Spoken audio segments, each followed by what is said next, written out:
స్పష్టమైనటువంటి పరిస్థితి ఉంది. అందువల్ల పైకి చెప్తున్నప్పటికీ కూడా మీరు గమనించండి, ఇంట్రెస్టింగ్ అమెరికన్ హిపోక్రసీ కూడా అర్థమవుతుంది మనకు.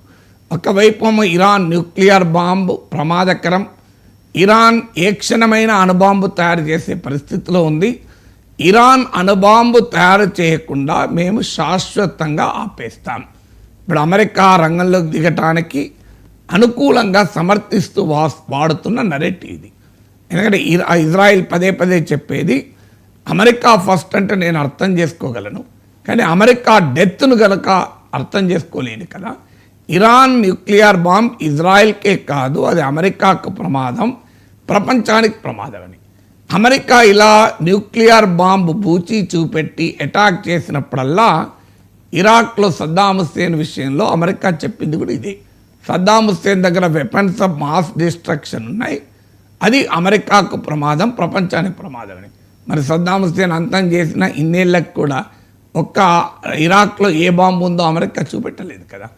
ఇప్పుడు కూడా చూడండి మీరు, ఇరాన్లో అణుబాంబు ఉందా అనే ప్రశ్నకు Tulsi Gabbard director intelligence, American US director intelligence చేసిన వ్యాఖ్య ఏంటి? మార్చిలో అమెరికన్ హౌస్ కమిటీకి ఇచ్చినటువంటి నివేదికలో కూడా చెప్పారు, ఇరాన్ అణుబాంబు తయారీ వైపుగా వెళ్ళడము లేదు అని. మీరు నా స్క్రీన్ పైన చూడండి. సో మీకు అంటే ఎంత క్లియర్గా తులసి గబార్డ్ ఎవరామె డైరెక్టర్ ఇంటెలిజెన్స్ అంత క్లియర్గా చెప్తున్నారు, ఇరాన్ దగ్గర అణుబాంబు వైపుగా వెళ్ళడం లేదు, అణుబాంబు తయారు చేయకూడదు అన్న అయతుల్లా ఖమైనీ పాలసీ ఏమీ మారలేదు. ఇది ఎవరో చెప్పడం లేదు, అమెరికా డైరెక్టర్ ఇంటెలిజెన్స్, ట్రంప్ నియమించిన director of intelligence Tulsi Gabbard చెప్తున్నారు. ఇవాళ ట్రంప్ ఏమంటున్నాడు, I don't care what she says అంటాడు.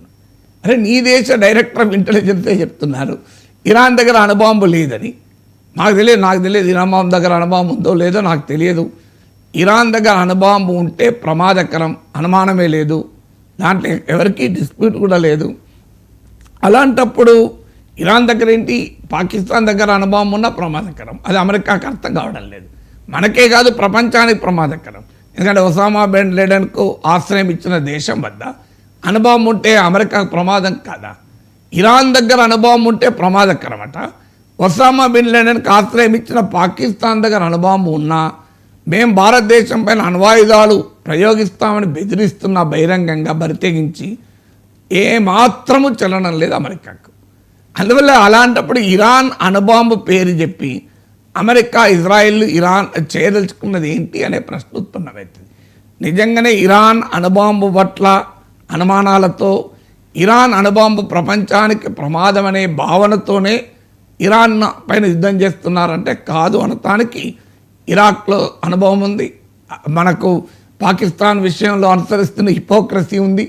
అన్నిటికీ మించి అమెరికన్ డైరెక్టర్ ఆఫ్ ఇంటెలిజెన్సే చెప్తున్నారు ఇరాన్ అణుబాంబు వెళ్ళడం లేదు.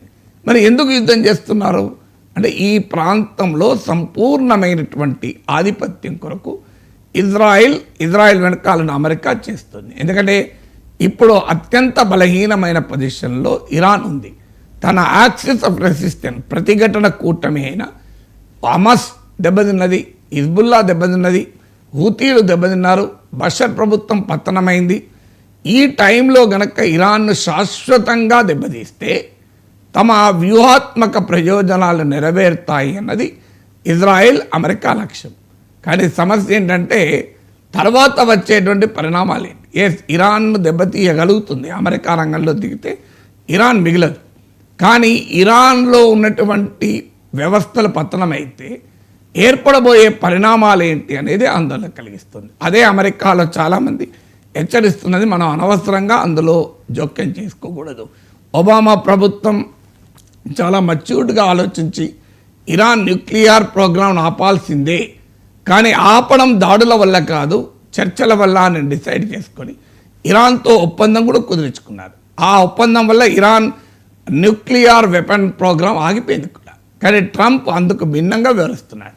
సో ఏం జరుగుతుంది అనేది ఇలా స్ట్రాటజిక్ డైలమా అమెరికాకు క్లియర్గా ఉంది.